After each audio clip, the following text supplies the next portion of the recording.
Hey guys, we are officially 13 days away from my memoir being live. 13 days away from my past and my insecurities being unveiled for the world to read, if they so wish. And it's scary to be that open and raw with something that you've kept hidden and closed off for so long. I'd be lying if I said I wasn't nervous about the feedback or negative comments that I may receive. But hope is what's helped me stay focused on publishing this book. It's taken me years to get to where it is now. And I think I needed that time to really grow and expand and capture the right way to share this story, because there's so much to unpack in that little memoir. There's so many little nuggets that show what it means to grow up in a small town, that your neighbors really are family a lot of times. They are the ones that show up for you when you need them, even when you're at your lowest and you may not realize that they are there. It's about finding forgiveness for people that hurt you when you were growing up, realizing that sometimes it was out of their control, that mental illness is real, and that addiction is real and it's painful. It doesn't just hurt the person addicted, it hurts the entire family. And until we realize that it is a sickness, I don't know how we move forward. My birth father would have never made the decisions he made had he not have been suffering. And I know that now. I don't doubt that for a second. I look back at my adoption and I am so grateful for the decision that my birth parents made. They decided to let my paternal grandparents raise me, which I refer to as mom and dad in the story and in real life. That wasn't an easy choice for them. That's not an easy choice for anyone, to give up their child. But they did that for me, and they gave me a better life. And because of that, I did experience a lot of love mixed in with the heartache and the sadness. I knew that there were people in my corner, even when I was at my lowest. But more importantly, I now understand how much my birth parents cared about me and valued my future. I understand the pain that they went through making that decision. And I'm so grateful to them. I'm grateful to my parents because they raised me, and they raised me to know both of my birth parents. They never kept it hid from me or never kept them out of my life. So when I tell you I have a story of heartache, I also have a story of joy and of love. I've got to experience a lot of both in these last 40 plus years.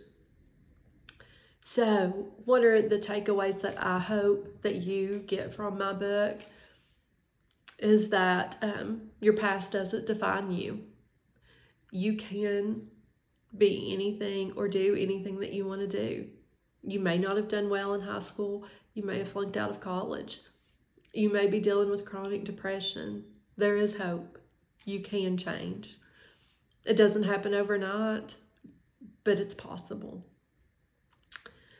It's also possible to find joy, to move past the heartache, to get some form of acceptance, forgiveness, understanding, whatever word you want to use. You're able to move forward from a childhood trauma. Again, it takes work, but it's possible.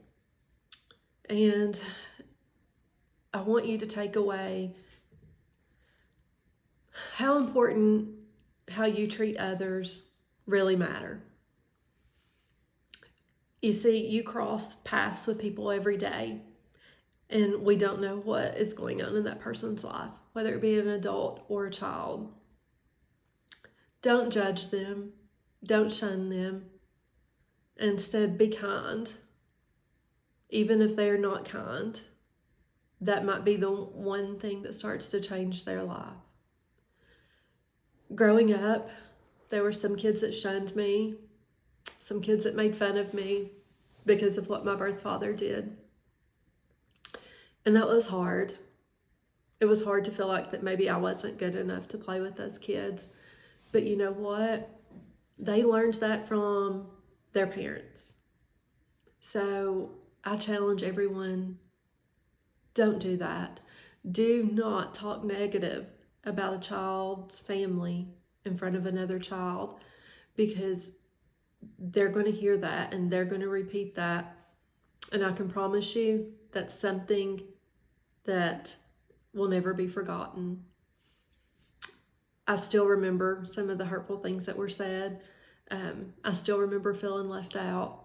I remember the comments of, my mom said I couldn't play at your house anymore. I didn't deserve that. My parents that were raising me didn't deserve that. So I hope you take that away. To not judge the child because of what someone in their family may have done. If it's not a safe environment for your child to go to their house, I understand that. But let that child come to your house. Invite that child to a birthday party. Show them love. Show them that there are opportunities for them out there in this world. And I encourage that so much, because so many people did that for me while I was growing up. I didn't realize it at the time, how many of my neighbors were speaking faith into me when I needed it and were supporting me, because I was too low at the time to understand. My extended family, I had some of them that really took an interest in me and was there. Friends and their parents. I had several good friends from middle school and high school, and I don't know if I would be sitting here in the place I am today without those folks. They made the difference. They never judged me. They never looked down on me. They always supported me. And when it was time to heal, that's what I looked back on. And I realized I had a lot more support than what I thought I had at the time.